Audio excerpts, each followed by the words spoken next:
तो आज की क्लास का हमारा सबसे पहला प्रश्न है, यहाँ बोला गया है निम्नलिखित में से संस्कृति का विशेषण है। ठीक, संस्कृति शब्द से बना हुआ जो विशेषण है वो हमसे यहाँ पर पूछा गया है।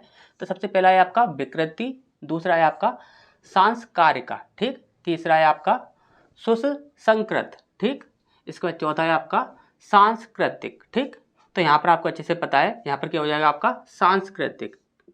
और जैसे कि आप बोलते हो सांस्कृतिक कार्यक्रम, इस प्रकार से आप बोल देते हो, तो आपको अच्छे से पता है कोई भी विशेषण होता है तो वो हमेशा क्या करता है, विशेषता बताने का कार्य करता है, और किसका, संज्ञा या सर्वनाम की। ठीक, इसका नेक्स्ट है आपका दूध मीठा है।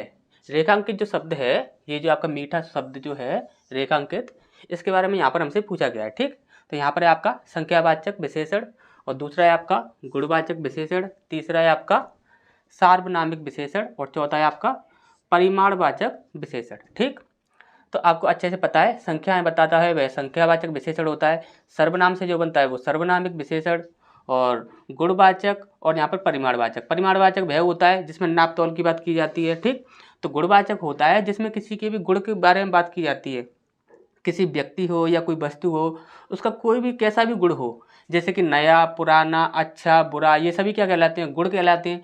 तो यहाँ पर क्या हो जाएगा आपका गुणवाचक विशेषण। ठीक, इसका नेक्स्ट है आपका निम्नलिखित में से कौन सा शब्द विशेषण नहीं है, विशेषण नहीं होना चाहिए वो। ठीक, तो सबसे पहला है आपका आकूत, दूसरा है आपका अचार, तीसरा है आपका अकर्ण, और चौथा है आपका अचंड। ठीक, अब यहाँ पर आपको अच्छे से पता है ये जो आपका अचार शब्द जो है, ये जो आपका अचार शब्द जो है ये क्या है, एक संज्ञा है, और आपको अच्छे से पता है विशेषण का कार्य होता है संज्ञा या सर्वनाम की विशेषता बताना। संज्ञा या सर्वनाम कभी भी विशेषण नहीं होते, वह विशेष से होते हैं लेकिन विशेषण नहीं होते। ठीक, इसका नेक्स्ट है आपका निम्नलिखित में से गुणवाचक विशेषण है। गुणवाचक विशेषण की यहाँ पर हमसे पहचान करने के लिए बोला जा रहा है। ठीक, तो सबसे पहला है आपका चौगुना, दूसरा है आपका नया, तीसरा है आपका तीन, और चौथा है आपका कुछ। ठीक, और आपको अच्छे से पता है गुणवाचक विशेषण क्या होता है, हमने आपको अभी बताया था, नया, पुराना, अच्छा, बुरा, भला, बुरा, जितना भी होता है सब गुण बताने के कार्य करते हैं। ठीक, तो यहाँ पर क्या हो जाएगा आपका नया शब्द गुणवाचक विशेषण हो जाएगा। ठीक, तो नेक्स्ट क्वेश्चन की ओर बढ़ते हैं। इस पर नेक्स्ट प्रश्न हमारे यहाँ पर बोला गया है लोभी किस विधि से निर्मित विशेषण है। ठीक, किस विधि से निर्मित हुआ है, तो सबसे पहला है आपका संज्ञा, दूसरा है आपका सर्वनाम, तीसरा है आपका क्रिया, और चौथा है आपका प्रत्यय। ठीक, तो वैसे आप लोभी को देख लीजिए, जैसे कि हमने यहाँ पर लोभी को लिया तो यहाँ पर लोभी में से निकला आपका लोभ।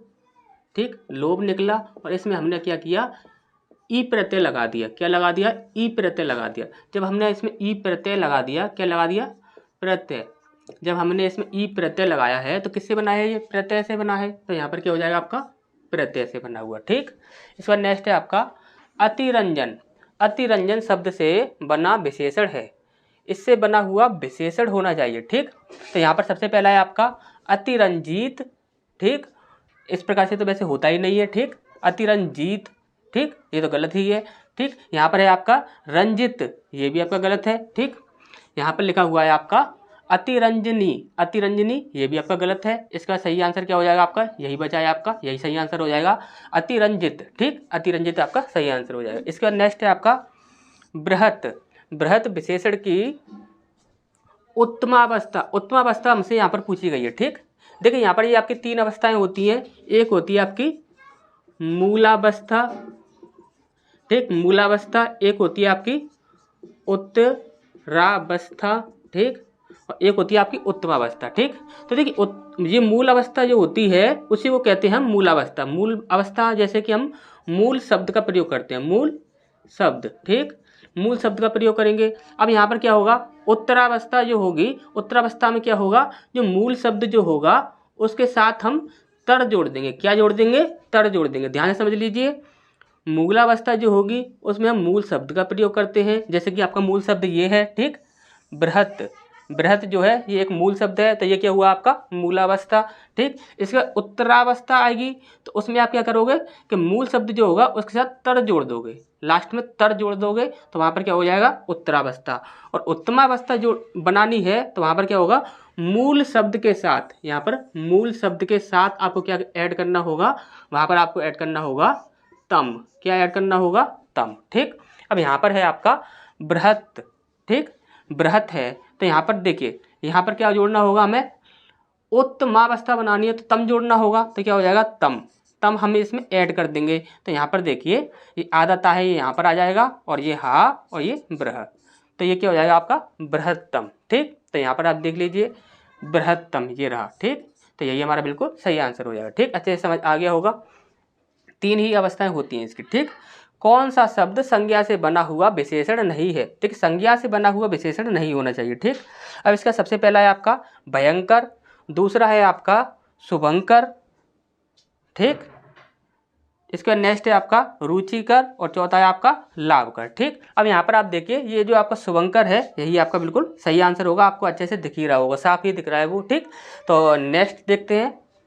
इसका नेक्स्ट प्रश्न है हमारा यहाँ पर बोला गया है भोले बालक ने क्रूर डाकू के कठोर हृदय में कोमल भावना जगा दी।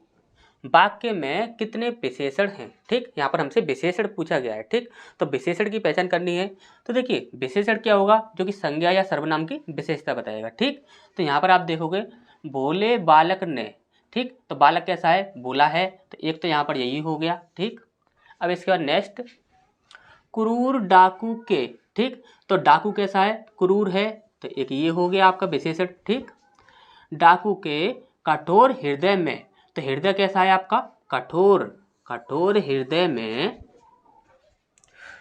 कोमल भावना जगा दी, तो भावना कैसी है, कोमल है, तो कोमल भावना जगा दी। ठीक, तो यहाँ पर कितने हो गए, 1 2 3 और 1 4, टोटल कितने हो रहे हैं, 4 हो रहे हैं, तो यहाँ पर सही आंसर हमारा क्या हो जाएगा ए। ठीक, तो 4 हो गए। और यहाँ पर यदि अगर विशेष्य की बात की जाती है, देखिए विशेषण की बात की जा रही है, यदि विशेष्य की बात की जाती तो हम क्या देखते हैं, वहाँ पर संज्ञा या सर्वनाम को पहचान करते। ठीक, तो संज्ञा या सर्वनाम जो होते, जो कि विशेषण उसकी विशेषता बता रहा होता, तो वहाँ पर हम उसे देखते। ठीक, तो यहाँ पर क्या होगा, जिस विकारी शब्द से संज्ञा की व्याप्ति मर्यादित होती है उसे क्या कहते हैं? ठीक, तो यहाँ पर सबसे पहला है आपका विशेषण, दूसरा है आपका विशेष्य, तीसरा है आपका विशिष्ट और चौथा है आपका विशेषण एवं विशेष। ठीक, तो विशेषण एवं विशेष्य ये तो आपका होगा ही नहीं, क्यों नहीं होगा वो हम आपको बताते हैं। देखिए विशेष्य जो होता है, विशेष्य क्या होता है, विशेष्य होता है आपका या तो वह आपका संज्ञा होगा, क्या होगा संज्ञा होगा, या फिर वह आपका क्या होगा सर्वनाम होगा, क्या होगा सर्वनाम। क्यों? क्योंकि विशेषण जो होता है वो हमेशा ही या तो संज्ञा की विशेषता बताएगा या फिर सर्वनाम की विशेषता बताएगा।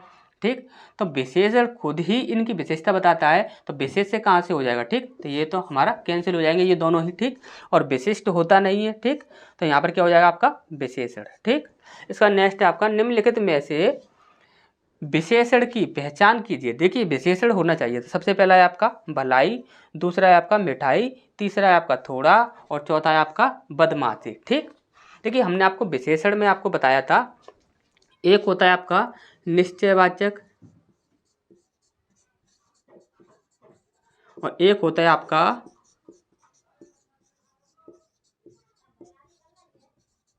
निश्चयवाचक और एक होता है आपका अनिश्चयवाचक। निश्चयवाचक क्या होता है, जिससे किसी भी चीज़ का निश्चितता का बोध हो, किसका निश्चितता का बोध हो, जैसे कि हम बोले 2 किलोग्राम आलू। ठीक, हमने बोले 2 किलोग्राम आलू, तो ये निश्चित है, कितना बोला गया है ये हमें पता है। लेकिन अनिश्चय क्या होता है, अनिश्चय होता है जैसे कि हमने बोल दिया थोड़े से आलू, हमने बोला थोड़े से आलू दीजिए, यहाँ पर बोला 2 किलोग्राम आलू दीजिए, तो हमें पता था कितने हैं, लेकिन थोड़े से आलू दीजिए, थोड़ा कितना होता है, थोड़ा हमें नहीं पता कितना होता है, तो वह क्या होता है अनिश्चयवाचक। ठीक, ऐसे ही यहाँ पर देखोगे तो ये हो जाएगा आपका थोड़ा, थोड़ा क्या होगा अनिश्चयवाचक विशेषण के अंतर्गत आएगा। ठीक, तो ये आपका बिल्कुल सही आंसर हो जाएगा। नेक्स्ट क्वेश्चन की ओर बढ़ते हैं। तो इसके बाद नेक्स्ट प्रश्न हमारे यहाँ पर पूछा गया है गुणवाचक विशेषण के कितने भेद होते हैं? ठीक, तो सबसे पहला है हमारा यहाँ पर 4, दूसरा है 5, तीसरा है यहाँ पर 6 और चौथा है 7। ठीक, तो यहाँ पर आप हमेशा ही एक बात याद रखिए कि गुणवाचक विशेषण की बात की जाए तो यहाँ पर देखिए आप एक प्रकार ये बताते हो अच्छा बुरा भला बुरा। ठीक, और एक आप समय के आधार पर भी बता देते हो, जैसे कि नया है पुराना है। तो इस प्रकार से टोटल जो होते हैं वो आपके 8 प्रकार होते हैं। कितने होते हैं? 8 प्रकार होते हैं। लेकिन जहाँ पर देखिए यहाँ पर आप देख रहे हो तो यहाँ पर 8 प्रकार नहीं बताए गए हैं, तो यहाँ पर हम क्या बता देंगे 7 प्रकार हैं। ठीक, अब इसका नेक्स्ट है आपका विशेषण का लिंग किसके अनुसार होता है। देखिए विशेषण का लिंग किसके अनुसार होता है ये हमसे यहाँ पर पूछा गया है। लेकिन यहाँ पर आप एक बात को अच्छे से जानते हैं कि विशेषण जो होता है वह या तो संज्ञा या सर्वनाम, संज्ञा या सर्वनाम, संज्ञा या सर्वनाम इन दोनों में से किसी की भी विशेषता बता सकता है, इन दोनों की ही विशेषता बताता है। अब आपको अच्छे से पता है ये दोनों जो होते हैं ये क्या कहलाते हैं, तो ये कहलाते हैं आपके, देखिए यहाँ पर आप देखिए सबसे पहला ऑप्शन है हमारा यहाँ पर विशेष्य के अनुसार, दूसरा स्त्रीलिंग होते हैं, यहाँ पर पुल्लिंग होते हैं और यहाँ पर स्वतंत्र रहते हैं।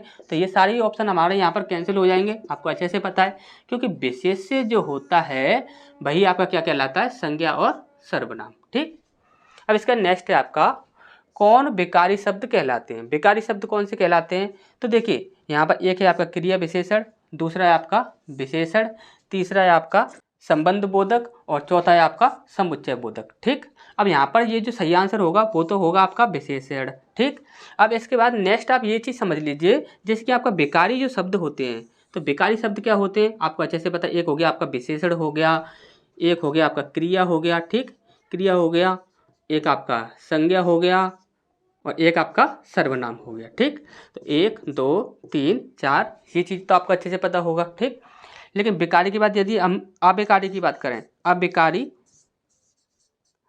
अविकारी की बात करें जो कि परिवर्तित नहीं होते, जैसे कि लिंग वचन काल आदि के आधार पर जो कि परिवर्तित नहीं होते, जिनका विकार नहीं होता, जो बदलते नहीं हैं, वो अविकारी कहलाते हैं। तो अविकारी कौन से होंगे, तो देखिए एक आपका क्रिया विशेषण हो गया, ठीक, टोटल 5 प्रकार के होते हैं, दूसरा हो गया आपका संबंध बोधक हो गया, तीसरा समुच्चय बोधक हो गया, इसका नेक्स्ट है आपका एक हो गया आपका विस्मयादि बोधक,